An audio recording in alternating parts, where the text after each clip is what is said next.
Hello and welcome to another episode of StratcomTalks. I'm your host, Jafar Hasnan.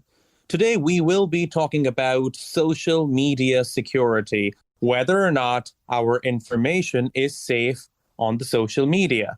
To discuss it, joining me today is Marc A. He is the director at Social Media Research Foundation. Thank you very much, Marc, for joining us today. Jafar, it's nice to be here. Thank you for having me today. All right. So, Marc, this is a question which is on everyone's mind. Is our information safe on social media?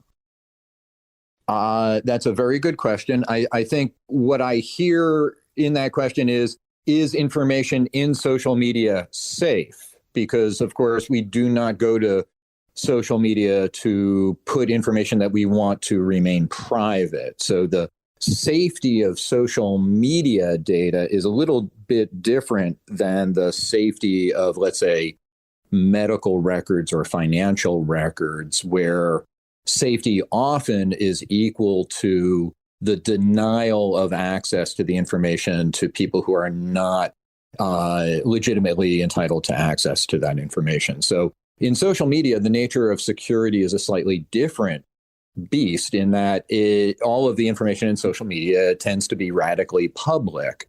And so it's not about denying access to information. It's about accessing information that is of high quality and validity. And that seems to be the crisis at the heart of the social media social problem. And that is that oftentimes when you scroll through systems like Twitter or Facebook, and even video services like YouTube and others, what you see is not entirely accurate. It's not factually accurate. And often it is possible to have disinformation injected into these systems. And because these systems are a kind of nervous system, yes, but not an immune system, all sorts of inaccurate data can get equal amounts of transportation and distribution, and large populations can be exposed to information that is not accurate or valid. And so the security of social media information is more about ensuring the quality of that information rather than restricting access to that information. So, Marc, is there a way to filter out misinformation? Well, there's misinformation and there's disinformation. Misinformation is perhaps when you are wrong, but you don't know it. And disinformation is when you're wrong and you certainly know it. And so we may need different tools for different kinds of low quality information, junk information.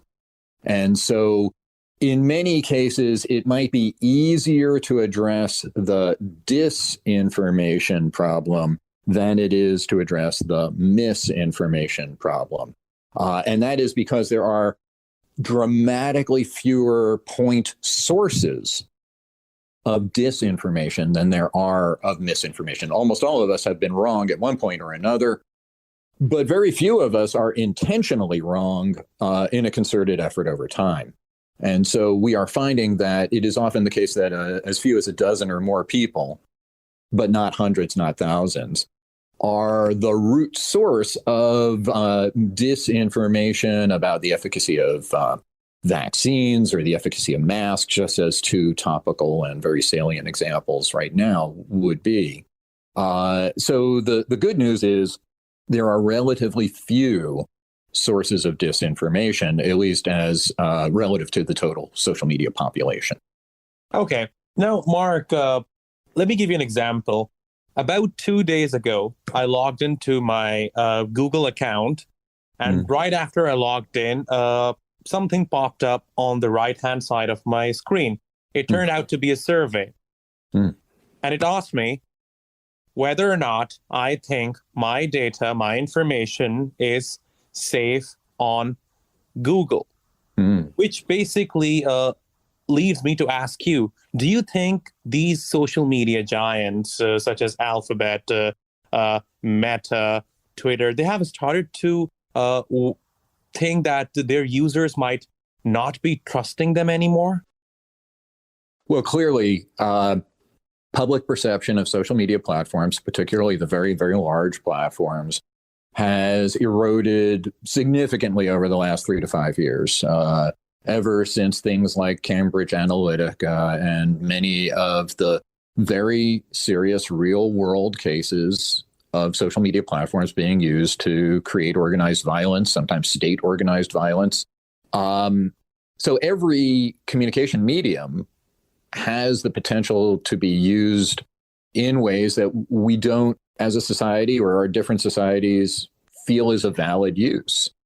But the same was true of radio and film, and certainly of telegraph and telephone.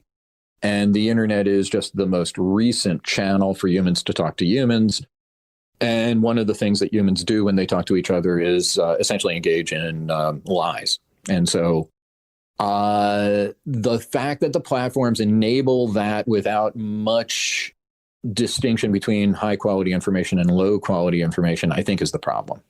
And the fact that the platforms are commercially motivated to essentially extend the period of usage as their primary goal, their KPI, is to keep you scrolling as long as possible.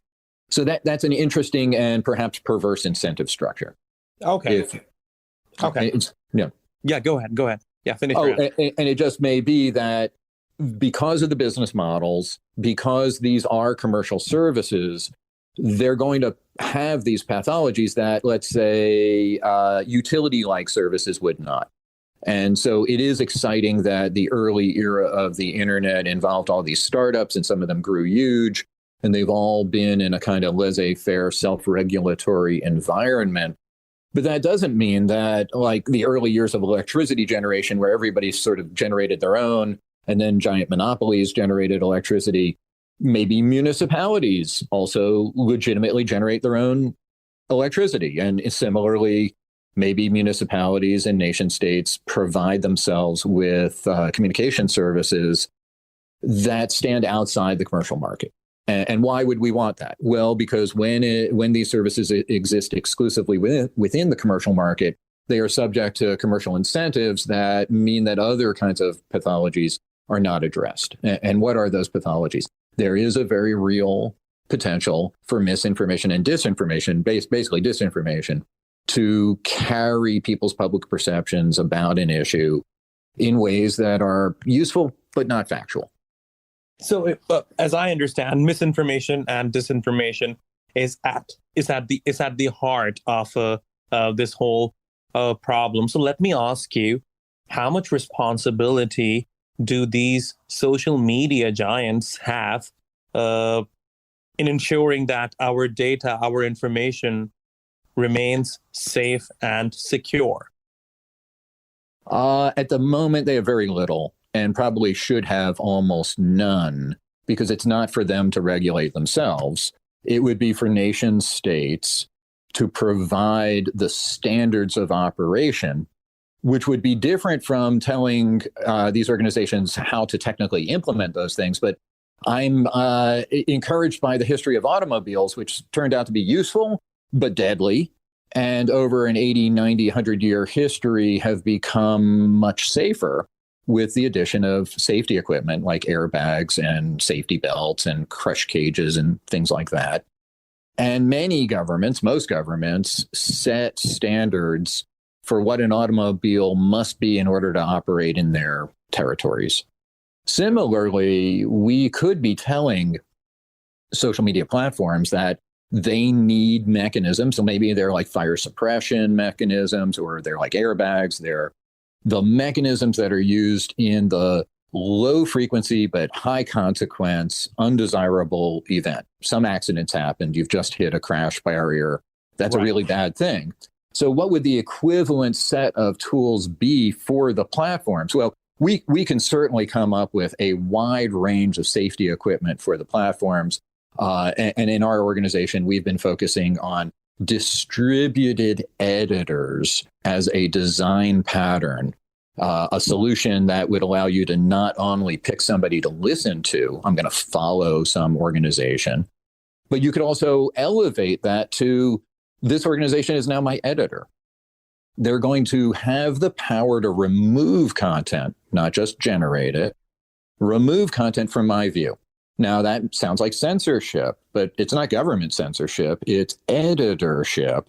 And it's something that I get to choose who my editor would be and then promptly revoke that decision if I choose to.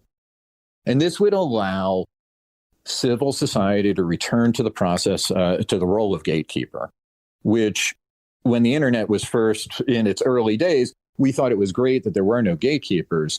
I think what has happened is that we now realize that gatekeepers were serving a function, however flawed that function was, and that we want that function back. The challenge we have is that we are being given kind of a false choice. You want censorship, people tell us. No, we don't. We want editorship. Well, otherwise, you get chaos. And so chaos or censorship, these are our choices. No, we have a third choice, and that is distributed editorship.